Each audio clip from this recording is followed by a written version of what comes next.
हाँ, hello students. ये मेरा 7वां वीडियो होगा ना एटॉमिक स्ट्रक्चर का। तो इसमें अभी हम पिछले वीडियो में बोले थे कि हम फ़ोटो इलेक्ट्रिक इफ़ेक्ट वाला पार्ट करेंगे।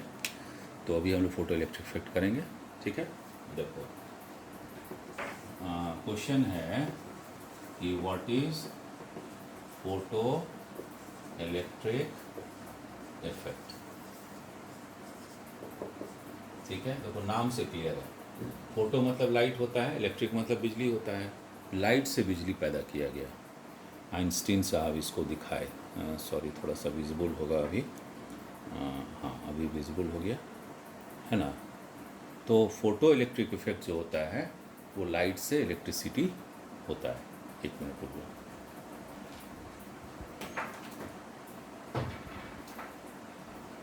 उनका एक ऑब्जर्वेशन उनको दिखा, क्या दिखा सो सुनो। वो बोले ना कि मान लो ये एक मेटल है, ठीक है, यहाँ पर देखो ये एक मेटल है और इस मेटल पर एक लाइट आके गिर रहा है इस पर, है ना। ठीक है, एक रोशनी आई, light of a certain frequency, word याद रखना, फ्रीक्वेंसी, है ना। तो उसका मान लो फ्रीक्वेंसी न्यू है, तो एक फोटोन का एनर्जी कितना होगा, एच न्यू। ठीक, एक फोटोन आया, light of a certain frequency when strikes upon the metal, metal पर जब वो स्ट्राइक करेगा तो इस मेटल में जो इलेक्ट्रॉन प्रेजेंट रहेगा ना, अगर वो एनर्जी एब्जॉर्ब कर लिया तो यहाँ से वो बाहर निकल जाएगा। ठीक है ना। यहाँ से ये इलेक्ट्रॉन जो है ये बाहर निकल जाएगा और इसको मेटल सरफेस पर एब्जॉर्ब करा लेते हैं, बल्ब में लगा देते हैं तो करंट फ्लो होने लगता है। ठीक है, तो इसको बोलते हैं फोटो इलेक्ट्रॉन्स। ठीक है, बहुत सिंपल फिनोमेना है। लाइट ऑफ ए सर्टेन, हम लिख दे रहे हैं, घबराओ मत। Light of a certain frequency when strikes upon the metal, then electron present in the metal gets ejected out to give the photoelectrons, and this is called photoelectric effect, and thereby it gives an electrical energy. ठीक है ना। अच्छा, अब now, अब इससे बहुत सारा conditions है। पहली बात कि एक सर्टेन फ्रीक्वेंसी होना चाहिए। एनर्जी डिपेंड करता है फ्रीक्वेंसी पर। पहले के ज़माने में लोगों को बिलीव था कि एनर्जी डिपेंड करता है इंटेंसिटी पर, लेकिन ये इंटेंसिटी पर डिपेंड नहीं करता है ना। क्योंकि जब लेज़र वगैरह इन्वेंशन हुआ तो लेज़र में तो दिखता भी नहीं है। इंटेंसिटी का मतलब क्या था, ऐसे समझ लो, एक ज़रा संभट के बात कर रहे हैं। मान लो एक डार्क रूम है, उसमें एक कैंडल तुम जला दो, थोड़ा चमक होगा, 2 कैंडल और चमक, 3 कैंडल और चमक, 4 कैंडल और चमक। तो लोग पहले सोचा कि बहुत ज़्यादा जो ब्राइट होगा वो ज़्यादा एनर्जी होगा, लेकिन बाद में बहुत सारा रेज निकला, है ना। इवन यूवी रेज है, ये तुम्हारा क्या बताते हैं, अरे अभी क्या नाम है, लेज़र रे था। तो ये लोग तो दिखता भी नहीं है ना, लेकिन एनर्जी बहुत होता है। तो इसका मतलब है कि उसमें इंटेंसिटी, वर्ड इंटेंसिटी टर्म नहीं है। क्या टर्म है ना। इंटेंसिटी का मतलब क्या होता है कि वहाँ पर जैसे मान लो कि एक, सपोज करो इंटेंसिटी का इंक्रीज़ किया, तो क्या इंक्रीज़ किया समझा दे रहे हैं। जैसे एक कैंडल जलाए तो उसमें से मान लो 10 फोटोन निकल रहा है, 2 कैंडल जलाए तो 20 फोटोन निकला, 3 जलाए तो 30 फोटोन निकला। तो 30 फोटोन पार्टिकल जो निकलेगा, सबका अपना अपना एनर्जी हुआ था, सब मिलकर चमकेगा, है ना। लेकिन सबका एनर्जी सेम है, एनर्जी नहीं बढ़ा, इलेक्ट्रॉन का गैदरिंग बढ़ गया, है ना, काम जल्दी हुआ। जैसे एक मैदान है, उसमें 10 मजदूर लग गया, सबका एफिशिएंसी एक है, एक ही तरह से काम करेगा। लेकिन मान लो कि 10 मजदूर की जगह पर एक ही अकेला मजदूर जो है वो सबके बराबर काम कर लेता है, तो वो उसका फ्रीक्वेंसी जल्दी जल्दी काम करेगा, फ्रीक्वेंसी हो गया। तो एनर्जी फ्रीक्वेंसी पर डिपेंड करता है, इंटेंसिटी पे नहीं। समझ गए, इंटेंसिटी जो है नंबर ऑफ फोटॉन्स को बताता है और एनर्जी जो है वो फ्रीक्वेंसी को बताता है। समझ में आता है। तो यहाँ पर ये फ्रीक्वेंसी का एक, इसका एनर्जी जितना होगा। अब ये इलेक्ट्रॉन जो है यहाँ पर, ये इलेक्ट्रॉन तो आपका सटा हुआ है मेटल से, न्यूक्लियस से, तो उसको बाहर निकालने के लिए कुछ एनर्जी चाहिए ना। तो एक certain fixed amount of energy से वो चिपका हुआ है, और जिस एनर्जी से चिपका हुआ है वो उसका उतना एनर्जी उसको देना पड़ेगा इसको, तब वो सरफेस पे आके बैठेगा, और अगर ज़्यादा मिल गया तो चल देगा। ठीक है, तो जो मिनिमम अमाउंट ऑफ एनर्जी है जिससे कि वो चिपका हुआ है ना, वो एनर्जी कौन सा एनर्जी हुआ, सरफेस से चिपका हुआ है, इसको हम लोग ई नॉट बोल देते हैं, और this is H new not, और इसको बोलते हैं threshold frequency, threshold energy. Threshold का मतलब क्या होता है, चौखट, दरवाजे का चौखट, मतलब उसको क्रॉस करना पड़ेगा, और ये जो फ्रीक्वेंसी है ये थ्रेशोल्ड फ्रीक्वेंसी हो गया। हम सब का डेफिनेशन लिख दे रहे हैं, and this is the frequency of incident photon, incident photon, जो लाइट का फोटोन था जो आया है ना, उसका एनर्जी था, और ये तो इलेक्ट्रॉन का निकल गया। तो जब ये चलेगा तो इसमें काइनेटिक एनर्जी आ जाएगा, जो कि ½ mv² के बराबर होगा, है ना।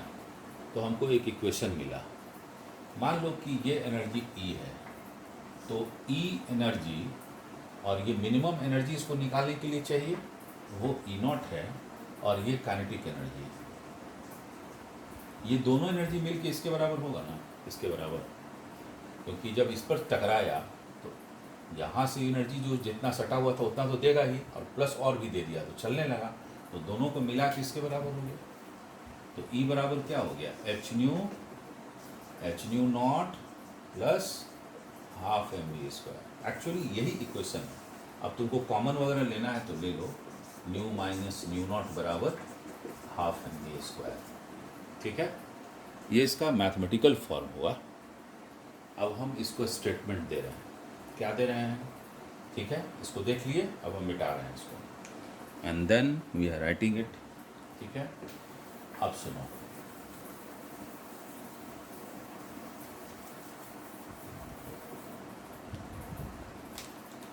डेफिनेशन, व्हेन, एक्चुअली हम पहले डेफिनेशन नहीं लिखते हैं, समझा के डेफिनेशन लिखते हैं तो हमको लगता है कि ज़्यादा सही होगा। When A light of a certain, कुछ लोग फोटोन भी लिखता है, light of a certain frequency is allowed to incident upon the metal surface, then the electron present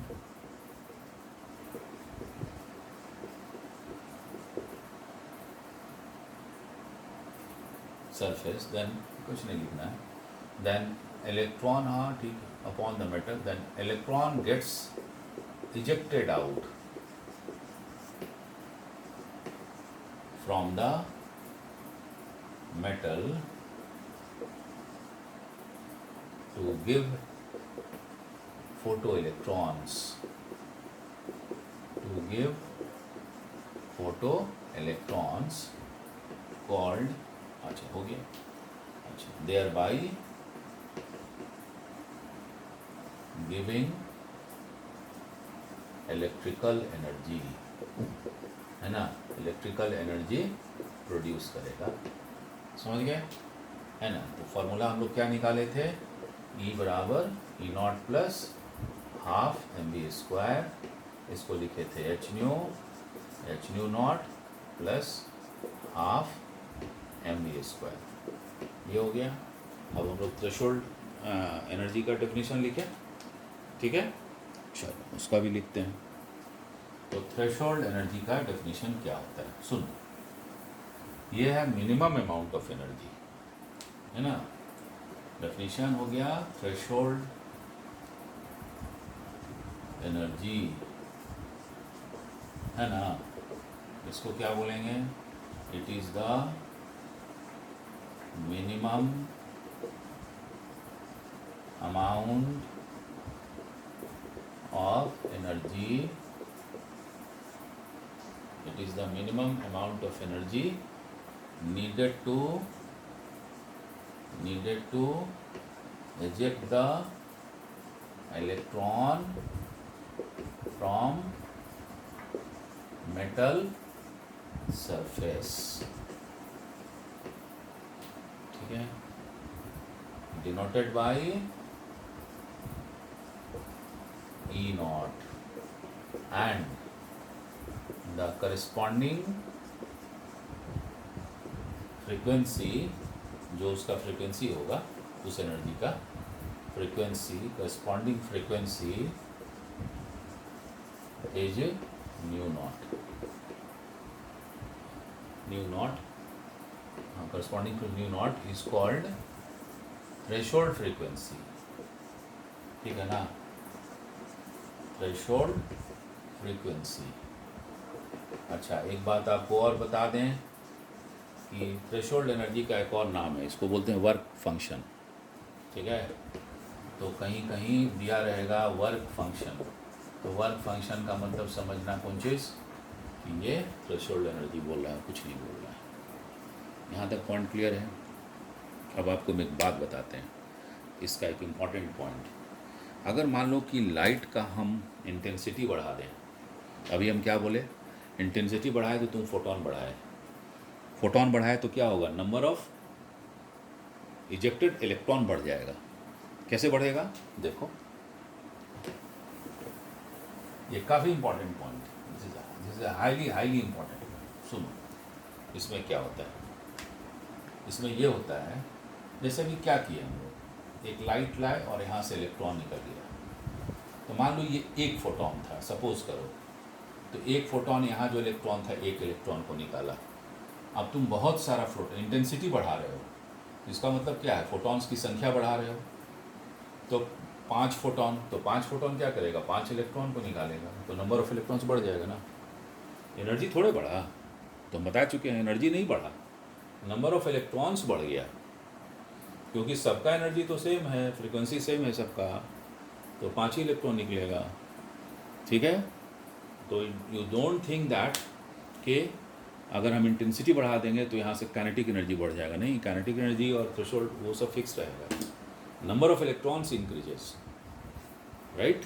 हाँ, चार्ज बढ़ जाएगा, चार्ज बढ़ेगा तो करंट बढ़ जाएगा, क्योंकि करंट क्या होता है, charge by time. Rate of flow of charge is called current. भाई एक इलेक्ट्रॉन में जितना चार्ज होगा तो 5 में ज़्यादा ना हो गया, तो ज़्यादा करंट फ्लो करेगा. तो इंटेंसिटी बढ़ाने से करंट फ्लो करेगा, ज़्यादा चार्ज हो जाएगा, ज़्यादा इलेक्ट्रॉन निकलेगा. Right, this is very important criteria. तो ये था हमारा फोटो इलेक्ट्रिक इफेक्ट. ठीक है, अब इसके बाद हम न्यूमेरिकल कर लेंगे और साथ में थोड़ा सा ब्लैक बॉडी रेडिएशन का भी कॉन्सेप्ट देंगे, वो नेक्स्ट वीडियो में देंगे, है ना, क्वांटम मैकेनिक्स का. ठीक है, तो इस वीडियो में इतना ही. ठीक है, बाय.